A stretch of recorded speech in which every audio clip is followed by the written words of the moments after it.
Okay, these poems are from the Blazevox book, Apparition Poems. The first poem is number 1596. I was talking to a dude I knew from school. I said, I see the levels from sleeping with psychopaths. That's how I get them. Levels were, I meant, places between souls where space is open for metaphor. But when I carry them over to my bed, every psychopath levels me. Number 1647. She told me I love boy-girl poems, love scenes in them based on a deep degeneracy inherited from too much heat around my genitals, as manifest in tangents I could only see if I was getting laid. She told me this as I was getting laid in such a way that any notion of telling was subsumed in an ass as stately as a mansion, which I filled with the liquid cobwebs of my imagination. There was grass outside being smoked in a car in which another boy-girl scenario played out in a brunette giving a fine performance of bolero in her movements, and I immediately flashed back to the deep genitals of my first girlfriend and the way she used to implore God's help at certain moments, who was certainly watching this. That's it. That's the whole spiel I have on boy-girl poems and why they are hated by the dry dunces who love them. Number 1241. Why does no one tell the truth? Because the truth is, more often than not, absurd. No one wants to look absurd, so no one tells the truth, which creates even more absurdity.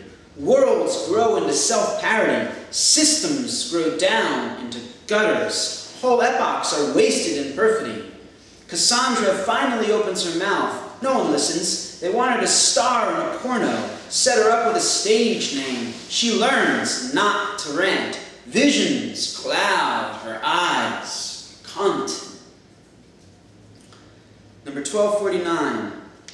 Despite what I write, there's not much sex in the world.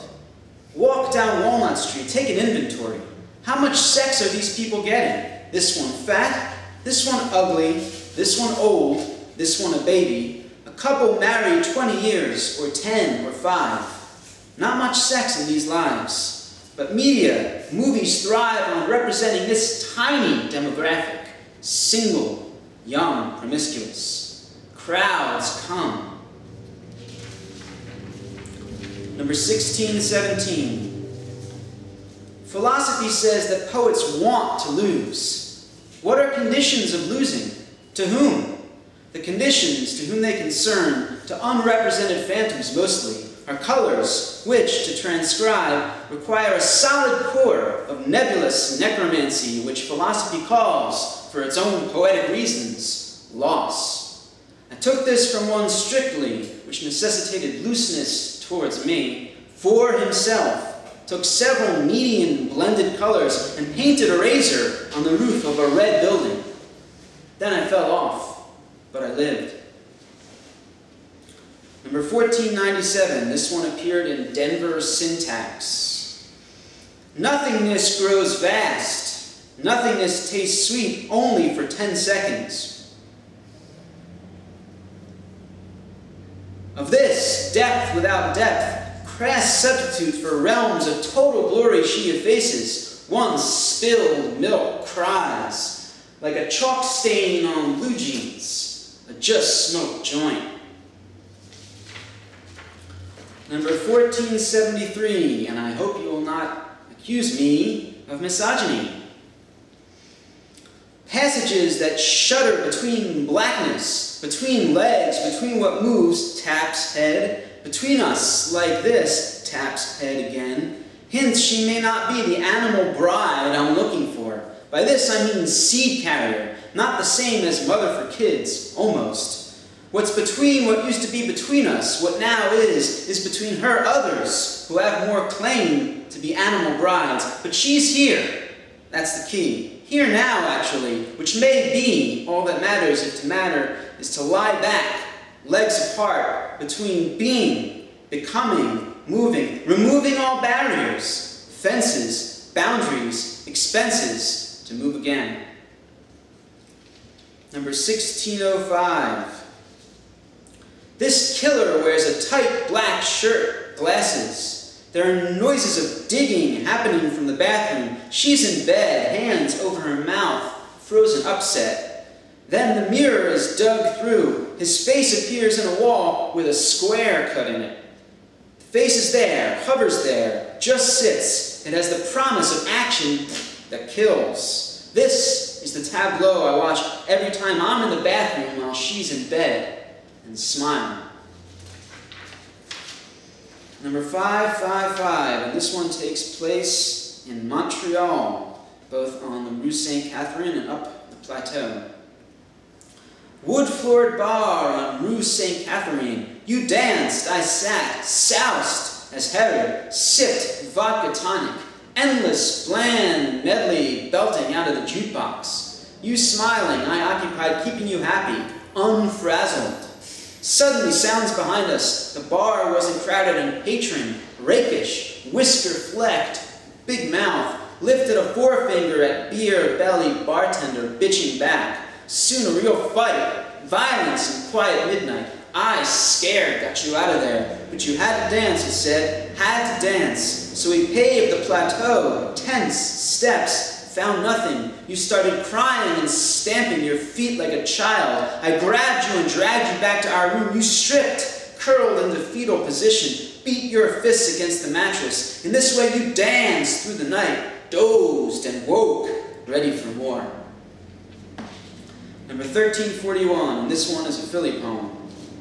Secrets whispered behind us have a cheapness to bind us to liquors, but may blind us to possibilities of what deep secrets are lost in pursuit of an ultimate drunkenness that reflects off surfaces like dead fishes at the bottom of filthy rivers. What goes up most is the imperviousness gained by walking down streets, tipsy, which we did, as I said this to her, over the Schuylkill, 2 fishes. Number 535. Am I outrageous? You're about to find out. I was fucking this girl on the ass late at night, and I looked out into the parking lot across the street, and moonlight glistened on the cars. I thought, that's it. I don't give a shit anymore. You can take your America, shove it up your ass just like I'm doing here. That's when I came, and it was a good, long one. Number 541. I'd like to dedicate this to Angela. Like the lamp by your bed with no shade, and the Stein books you never read on your shelf, and the sweat that rolls down the crack of your ass when we fuck, the smell of driven slush. Like the granules these things are or may be, as I tell you what it is you like about me, discussing in bits, your bits that form a kind of trinity hovering above the places you place plants. But it is not nor shall ever be like anything else again, as there is no simile for the marks of incredibly bright weakness around your eyes as you lounge around in your panties. 2 blues. Guess which? Number 1620. No dedication. I'm looking at the sky, writing like a man writes when a sister lives in an apartment with a husband 3 blocks away, casts her body over here to do what cannot be done ad infinitum. And that the evil I saw in this family was hers, the scourge who ruined my life. That night I had her in summer sweat, what it should have been, what it was, the sting of it lingers, all in the sister, and for once I don't dare bifurcate myself. They do it for me, naturally. Number 1529. I could dedicate this, but I won't. I'm having a better time now, I told her. It's unfortunate that you were happier 15 years ago, but you certainly had your chance. Those days we sat next to each other different places. And of course your best friend, the idiot, Queen of Sheba. Now here you are back hot to fool around. Suddenly I call the shots. I'm a real odd shot. There's a shot we might actually shoot each other because violence is what you want. She unzipped her dress, frowning. Number 1316. Thank you, Depeche Mode, for letting me steal this. If you. Hunters get smitten with their prey, but to kill is such an amazing rush, who could possibly resist? I'm into these thoughts because you dazzle me away from words into your red, pulpy depths, which I resent, but I can do nothing about, because you have nails in your cunt and crucifix in your mouth. When I come, I'm a perfect, personal Jesus, but the gash is all yours. Did I mention I love you? Number 1543. What could be more crass than a round-trip ticket to Los Angeles? Nothing but beds of starlets, flawless and perfect color harmony, but vomit stains in the toilet. I don't know what could be more crass. In fact, I don't know anything anymore. I think the sky is marvelous. And this is the final poem for this video. This one was on my blog, Stoning the Devil, and also on As Is, and it's number 1562. In your eyes, the song goes, the resolution of all my fruitless searches. Only what I see in your eyes is fruitless, and what Shelley might have called luminous green orbs look like turbid wastelands, capable of ruining any day I might have you nipping at my heels. This is what I think about her, but don't dare say. She's too young to know anything about wastelands. I'm an old scorpion with mud of my